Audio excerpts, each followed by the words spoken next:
relationship with one another. So do you think, I assume you are indicating that it's possible to interpret certain texts in the... Nah, jadi ini orang Yahudinya nanya ke Pak Yahya Khalil Saquf. Jadi Anda mengatakan bahwa melakukan interpretasi ulang terhadap teks Al-Quran dan hadis. Nah, dia bilang begitu. Apakah ini mungkin untuk dilakukan? It's not just... Bukan hanya mungkin, kata Pak Yahya Saquf, tapi sesuatu yang harus dilakukan.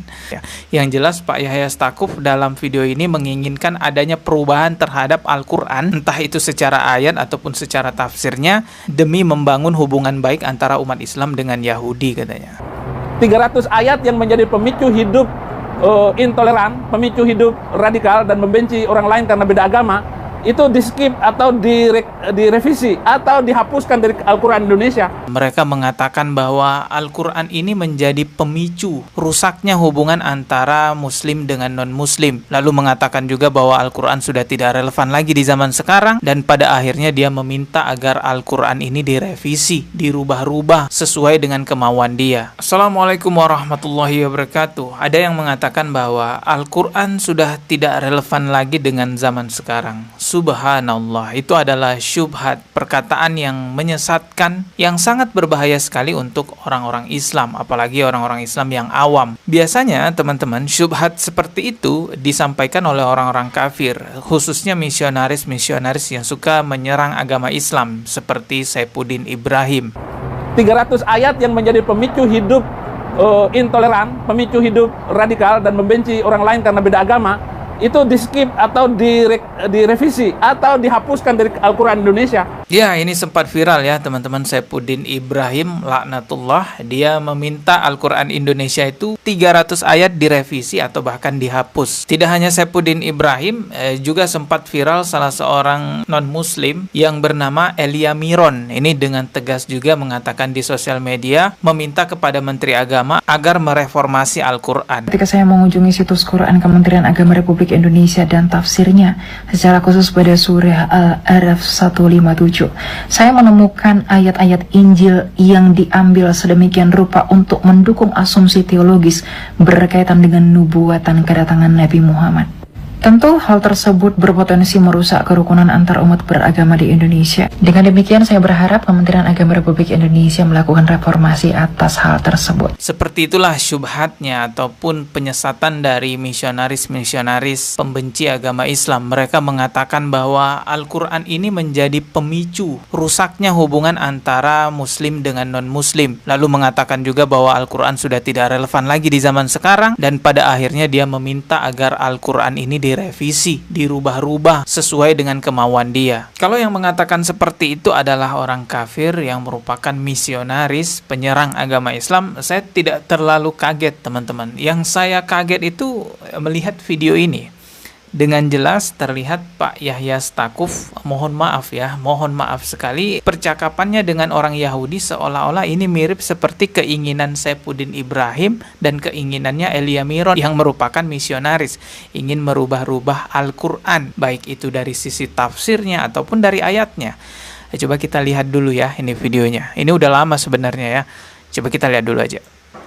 In our current context of reality, people of religion, including Islam and Judaism, need to find a new way of first functioning the religion into the real life, and second, find a new moral interpretation on religion that will guide people from different religion to have more harmonious relationship with one another. So do you think, I assume you are indicating that it's possible to interpret certain texts in the... Nah, jadi ini orang Yahudinya nanya ke Pak Yahya Khalil Saquf. Jadi Anda mengatakan bahwa melakukan interpretasi ulang terhadap teks Al-Quran dan hadis. Nah, dia bilang begitu. Apakah ini mungkin untuk dilakukan? Quran, which are not always complementary to Jews, or certain hadiths which sometimes can be sebagai upaya untuk menghilangkan penghalang. very problematic. That it's possible to interpret these in a way that is not going to remain obstacles. Nih, dia nanya, apakah ini sesuatu yang mungkin untuk dilakukan gitu ya? To the relationship between Muslims and Jews. It's not just... Bukan hanya mungkin, kata Pak Yahya Saquf, tapi sesuatu yang harus dilakukan.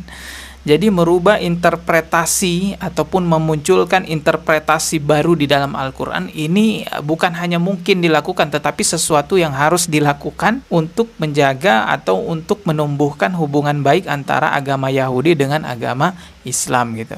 Possible, but it is a must. See, because every verse of Quran was revealed in connection with a certain particular context of reality at the time. And also, the Prophet Muhammad, peace be upon him, when he said something, he said it in relation with the current, with a particular happening at the time.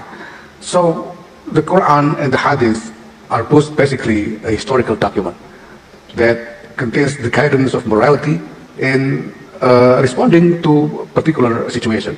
When the reality changes, then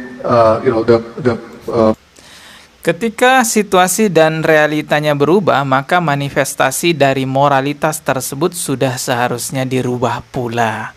Jadi kalau situasi zamannya sudah berubah, maka manifestasi Al-Qur'annya itu harus dirubah juga. Yang jelas Pak Yahya Stakuf dalam video ini menginginkan adanya perubahan terhadap Al-Qur'an, entah itu secara ayat ataupun secara tafsirnya, demi membangun hubungan baik antara umat Islam dengan Yahudi katanya.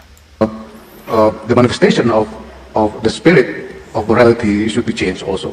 Dan seolah-olah percakapan Pak Yahya Stakuf di dalam video ini bersama orang Yahudi tadi mengatakan bahwa Al-Quran dan hadis sudah tidak relevan lagi dengan zaman sekarang gitu ya, sehingga dibutuhkan ada perubahan-perubahan manifestasinya, terutama dalam rangka untuk memperbaiki hubungan antara Yahudi dengan Islam. Ya kalau orang Yahudi mau baik-baik saja dengan umat Islam zaman sekarang, caranya ya nggak usah menjajah orang Islam, nggak usah menjajah umat Islam Palestina. Nih kita kan marah dengan orang Yahudi di zaman sekarang kan karena mereka menjajah umat Islam. Kalau mereka nggak menjajah umat Islam, masalah hubungan agama, lakum dinukum waliyadin, untukmu agamamu, untukku agamaku. Di Al-Quran itu jelas masalah urusan agama itu dipisahkan. Untukmu agamamu, untukku agamaku. Mau apapun zamannya. Nggak bisa kita beranggapan, wah ini kan sekarang udah zaman modern nih ya, maka Al-Qurannya harus dirubah nih. Hilangkan ayat-ayat yang menyindir keburukan-keburukan Yahudi ya, nggak bisa begitu.